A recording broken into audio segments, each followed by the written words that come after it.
Abraham Lincoln had long opposed slavery. When the war broke out, however, his mind was not on abolishing slavery, but on the preservation of the Union. The central idea pervading this struggle is the necessity that is upon us of proving that popular government is not an absurdity. We must settle this question now, whether in a free government the minority have the right to break up the government whenever they choose. If we fail, it will go far to prove the incapability of the people to govern themselves. Then came the fall of 1862. Some 17 months after the first battle of Fort Sumter, Lincoln issued the Emancipation Proclamation and shifted the focus of the war.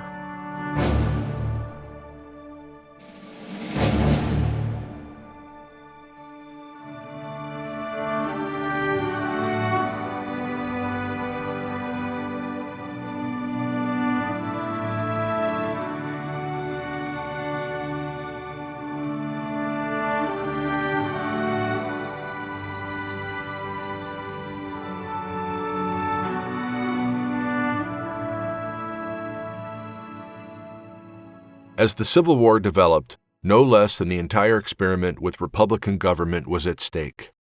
In Europe, conservatives resented the American upstarts, where liberals hoped that America, by succeeding, would blaze a trail of liberty for peoples everywhere.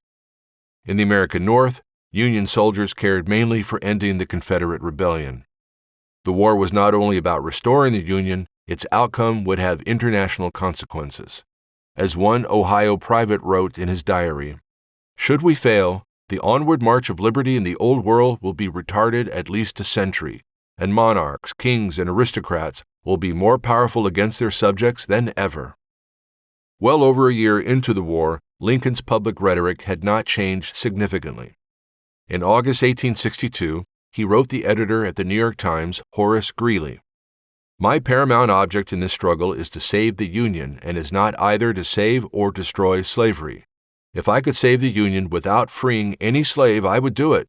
And if I could save it by freeing all the slaves, I would do it. And if I could save it by freeing some and leaving others alone, I would also do that."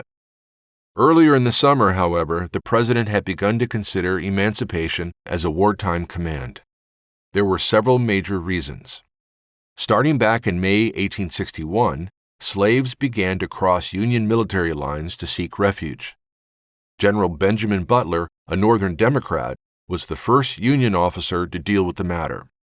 3 Virginia slaves were going to be taken by their owner to North Carolina to help build a Confederate fort. Instead, they escaped to Fort Monroe, which was under Butler's command. Butler found it absurd to return the runaways under the fugitive slave law. Since Virginia had seceded from the Union, Butler thought he no longer had a constitutional obligation to return the 3 men. He treated them as contraband, property that would otherwise be used by the enemy against the Union.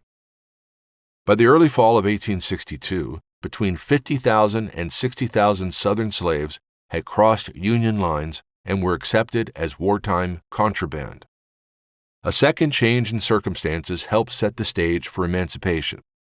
If Union soldiers began the war by giving little or no consideration to slavery, that changed as they moved into the American South and witnessed firsthand the plight of the slaves. As one Michigan sergeant wrote his wife from Georgia, "The more I learn of the cursed institution of slavery, the more I feel willing to endure for its final destruction. After this war is over, this country will undergo a change for the better. Abolishing slavery will dignify labor. That fact of itself will revolutionize everything." Lincoln's opportunity emerged in September of 1862 as one final crucial factor fell into place. Earlier that summer, the Union had lost 2 major campaigns in Virginia, one in the 7 Days battles near Richmond, the other at the Second Battle of Manassas. As a result, Northern morale was low. Lincoln did not want to issue emancipation from the weakened position in which those losses left him. While he had always been anti-slavery, in order to unite Northerners around emancipation, he needed a victory, and it came with Antietam.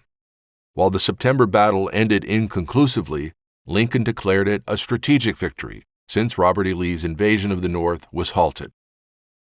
Just a few days after Antietam, Lincoln issued the Emancipation Proclamation, first in its preliminary form, then in a final form in January 1863.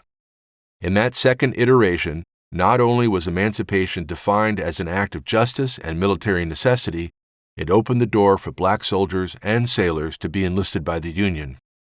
It was not, however, intended as a universal law covering all slaves.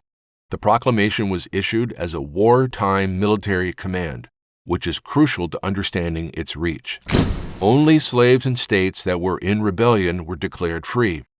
Slaves in border states and in regions of Confederate states already under Union control were not freed. The London Times found Lincoln's action hypocritical and impotent.